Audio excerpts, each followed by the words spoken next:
Okay, welcome to Gaza Media. My name is Ernest. I'm your host, and this evening I have the opportunity to meet the CEO of LECUDO USA, Mr. Atem Terence, in his residency, and we are just chatting to hear from him some of the activity of LECUDO USA. Mr. Atem Terence, I'm happy to that you welcome me into your home. Oh, thank you, Mr. Kumba, and thank you to our viewers of Gaza Media. Okay. Yes, before we'll just begin, at least we are here in the hospitality. You can see we're drinking, we're having fun, eating some peanut. Yeah, before we begin officially, I would just want to ask you a few things. I know you have been in this office not long ago, and there are some rumor, I will call it rumor, noise in the air that it seems you are very young. Maybe you don't even have the experience to be the CEO of the Kudu USA, because this is an organization that is a very huge one. Right, and thank you for bringing that up, Mr. Kumba. I know that was an issue or concern raised by some of our brothers in from the band, specifically here in the United States. What I also explained to them privately is to let them know that it's a team sport.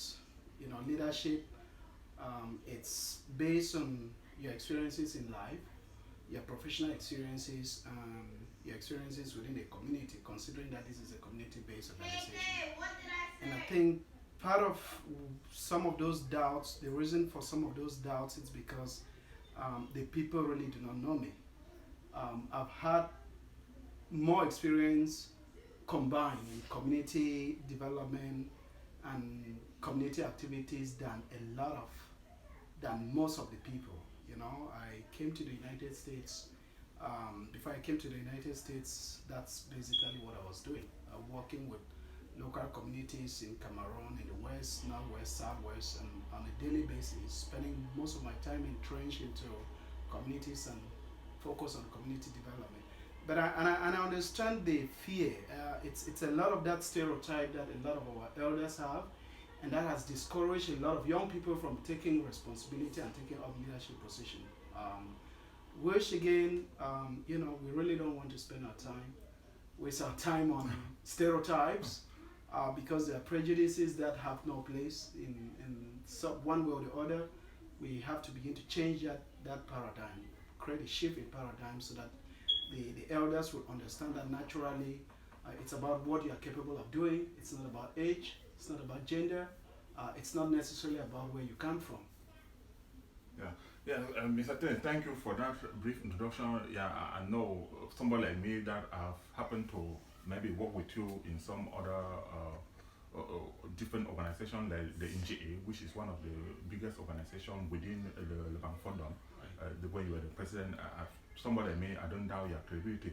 And this brought me to the next question that I wanted to ask you. Recently, you create some committee. That is something that we have not seen before. And I think people were asking, what did Terence want to achieve with this committee? You did talk about maybe educational humanitarian committee. Can you take this opportunity to throw more light to our viewer? Right. Yeah. But before I talk about that, I would add to the previous question that you asked before about experience. You see, I have served in leadership for the most part since I got into the United States. For example, LECUDO.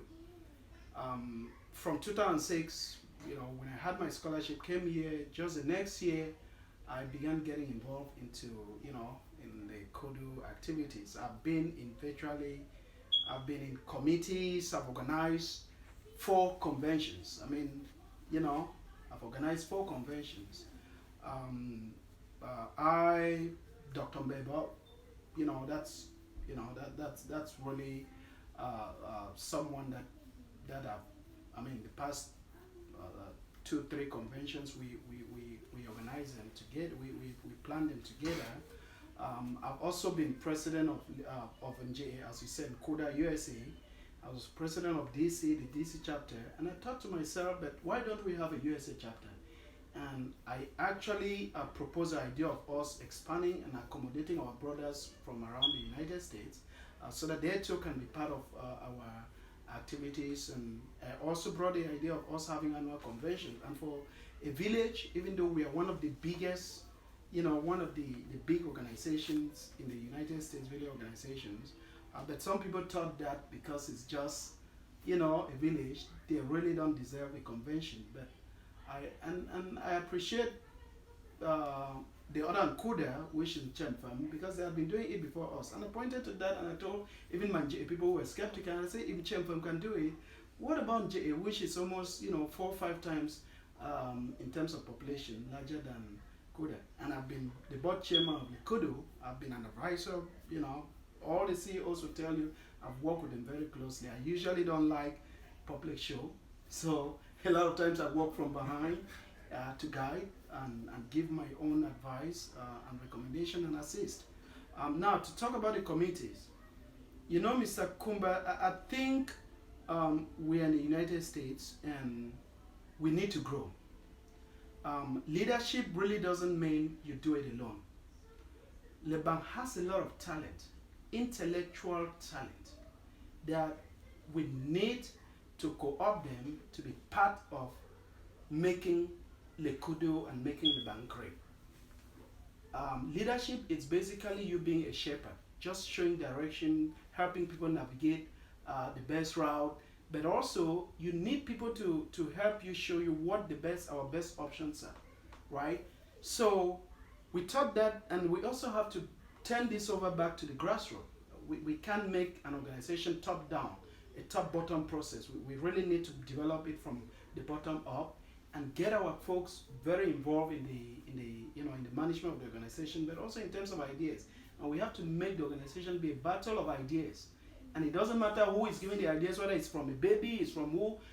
At the end of the day, we filter those ideas and find the best, and then the executive then takes that, looks at funding opportunities, and then say, okay, this is what we can do. And that way, before ideas find their way from the committee level, and these are specialized committees. These are people who have talent, so that we look at these ideas based on their experiences, based on their talent, based on their know-how, and then when it rises up to the level of the General Assembly, before it comes to the General Assembly, it's ready to go. So we thought that there is talent. We need to match that talent, those talents, with the needs of the organization. So that's why, and we also need there are so many people who want to volunteer, who would like to volunteer to serve. And if you put the right leadership, and the right leadership is saying the right things, there are so many intellectuals who would like to come and help their people, help the organization. So we thought that we really need to change this and make them permanent, so that as we begin to think about reconstructing the bank, where that's really going to be the next battle of ideas, we would have a lot of plans in place ready to go.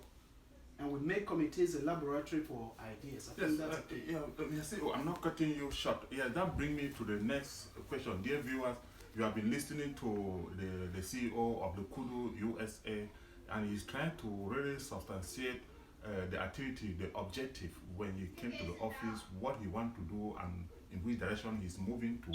He's now giving detail about the different committee, which I think many people were asking questions. If you are listening to him now, I think the air is now clear.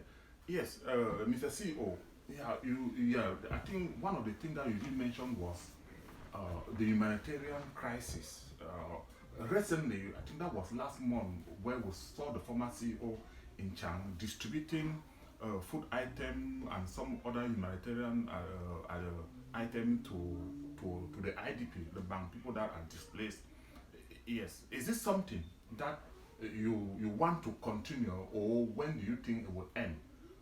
If I may say, do you think that every time LECUDO USA should contribute?